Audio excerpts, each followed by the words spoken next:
Direto para Brasília, Jair Bolsonaro não participou da entrevista marcada por parlamentares do Partido Liberal na Câmara dos Deputados. O encontro foi uma resposta às medidas cautelares impostas a ele pelo STF. Repórter Janaína Camelo, chegando com as últimas informações. Na saída, o ex-presidente mostrou, inclusive, a tornozeleira eletrônica pela primeira vez. É isso? Bem-vinda, Janaína.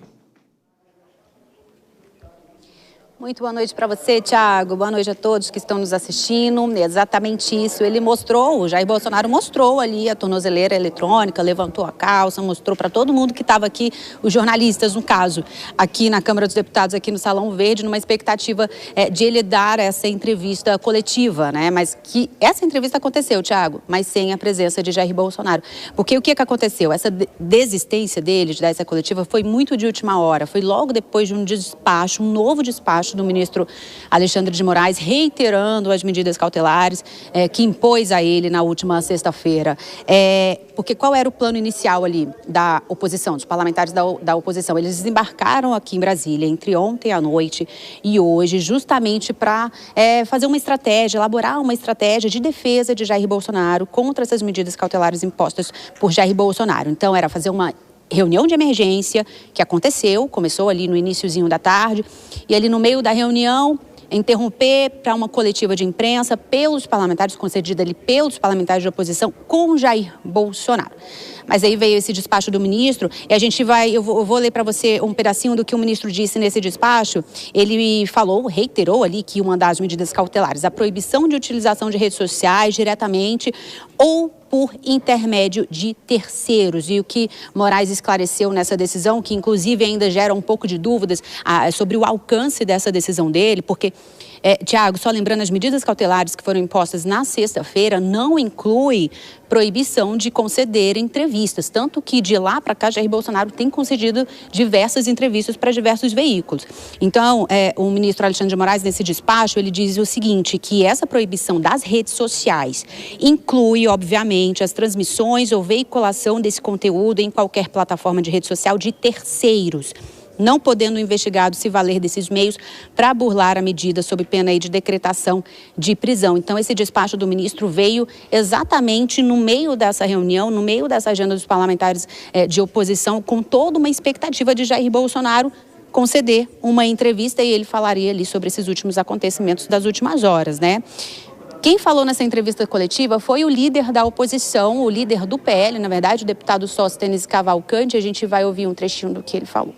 Nós gostaríamos de esclarecer que o presidente Bolsonaro está no recinto da Câmara dos Deputados, participou de toda a reunião conosco e gostaria muito de falar a toda a imprensa nacional.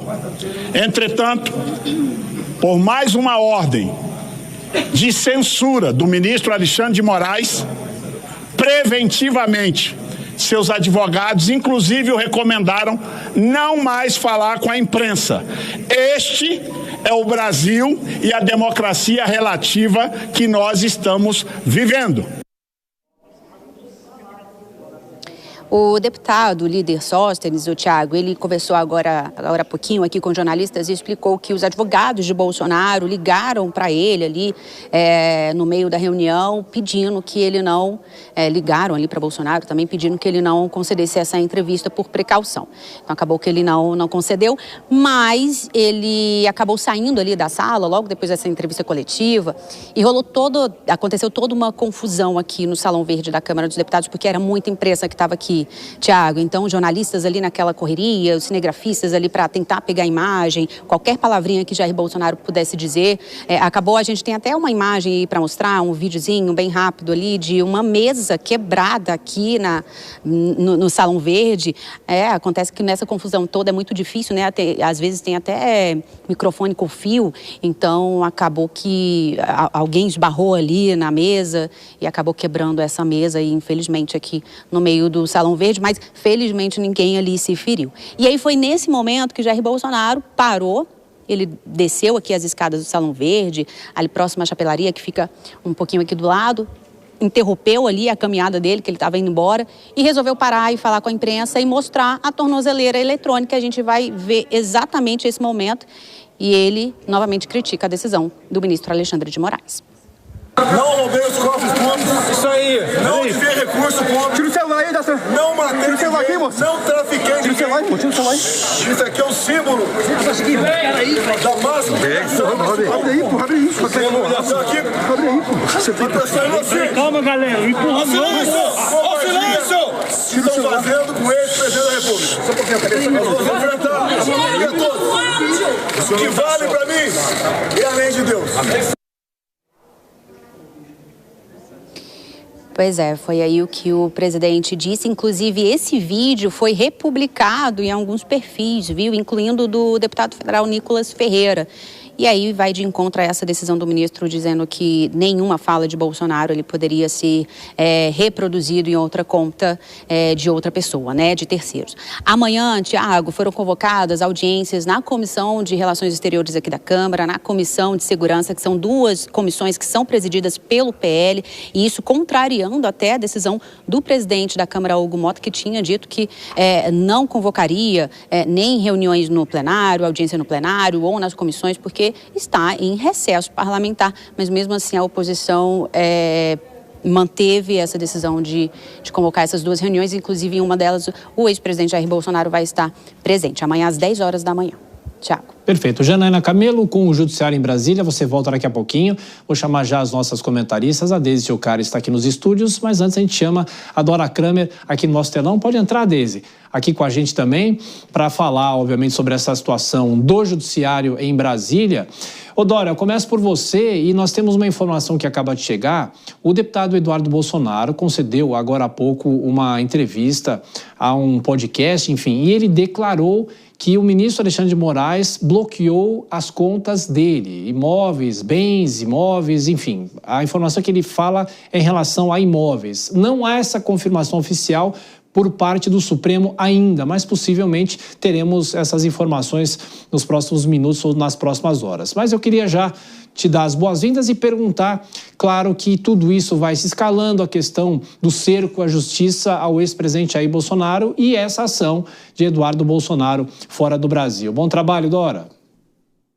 Boa noite, Tiago. Boa noite, Deise. Boa noite a todos. Bom, você me pede para eu falar sobre o mundo, né? Porque, olha só, é tanto assunto, tem tantos aspectos que é difícil até... Olha, sobre tornozeleira, eu só quero lembrar que o ex-presidente tem gosto por exibir as suas adversidades, né? Lembra, cada vez que ele vai para o hospital por tratar de um problema sério, lá, consequência do atentado, ele posa para as fotografias, fotos nem sempre do melhor gosto, enfim. Então, ao exibir a tornozeleira é também aquela estratégia da vitimização. Cada um tem a sua, tá tudo certo.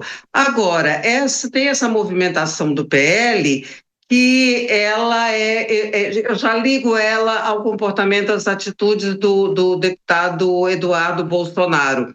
Porque essa movimentação, essa reação, ela só pode ser bem-sucedida se ela tiver adesão popular e apoio dos partidos do Centrão. E está todo mundo, por causa do Eduardo Bolsonaro, por causa da escolha dele de ir para os Estados Unidos, trabalhar contra a justiça brasileira, contra a economia, que pode ser enormemente prejudicada pelo tarifaço do Donald Trump, se realmente entrar em vigor. Ficou todo mundo assim, meio perplexo, os políticos, porque foi um erro, né? Do ponto de vista político, foi um baita de um erro, foi uma goleada em matéria de gol contra, né? Então, esse apoio fica difícil, né? Mesmo a adesão, parece que teve, acho que foi ontem, uma manifestação em Brasília de apoio ao presidente, manifestação popular, tinha muito pouca gente, né? Então, já tem gente falando, gente de destaque nesse campo da direita, dizendo que daqui a pouco vai ser preciso falar em público, que é necessário o ex-presidente se conformar com a situação de inelegível e abrir espaço para a construção de uma candidatura, né? Senão, porque o tempo, como diz o outro, o tempo ruge. Então, essa situação de adesão, essas condições para que essa movimentação dê certo, elas são bem difíceis, não são impossíveis, são difíceis, e o risco, se a situação se agravar, se esse quadro não mudar, é do PL ficar falando sozinho. E, Deise, há uma movimentação dos parlamentares, principalmente do PL, né, apoiadores do ex-presidente Jair Bolsonaro, de estarem prometendo que vão continuar trabalhando durante o recesso. E, claro, tudo vai depender também do dia 1º de agosto, porque a situação pode se ampliar, se escalar a partir daí. Bem-vinda. Boa noite, Thiago. Boa noite, Dora. Boa noite, audiência da Jovem Pan. São tantas camadas aí no meio disso, né, que a gente não sabe nem por onde começar. Mas óbvio que tem que esperar o dia 1º de agosto, né? E a partir daí é que a gente vai ter uma noção dessa escalada. Mas num primeiro momento, o que me chama a atenção, em cima disso tudo que a gente viu, que a reportagem da Jovem Pan mostrou, é a questão do silenciamento e até onde vai esse silenciamento, né? Porque a gente tem aqui esses perigos atingindo até pessoas que simplesmente, ou veículos que simplesmente reproduzem um conteúdo, né? Então, até onde você pode ir para proteger a democracia sem necessariamente desfigurá-la? Então, eu acho que até o dia 1º de agosto a gente tem um debate aqui no Brasil que ele é muito mais amplo e muito mais importante, né? Então, onde ficam essas garantias, né? Até onde vai esse silenciamento e a questão da liberdade de expressão mesmo? Porque pelo menos o que eu percebo até agora, é que existe um silenciamento de um conteúdo que ainda nem foi dito. Então, você silencia antes da pessoa falar. Isso me parece um pouco comprometedor e um pouco desgastante para a democracia do jeito que a gente conhece, né? Então, acho que até o dia 1º tem muita água para rolar.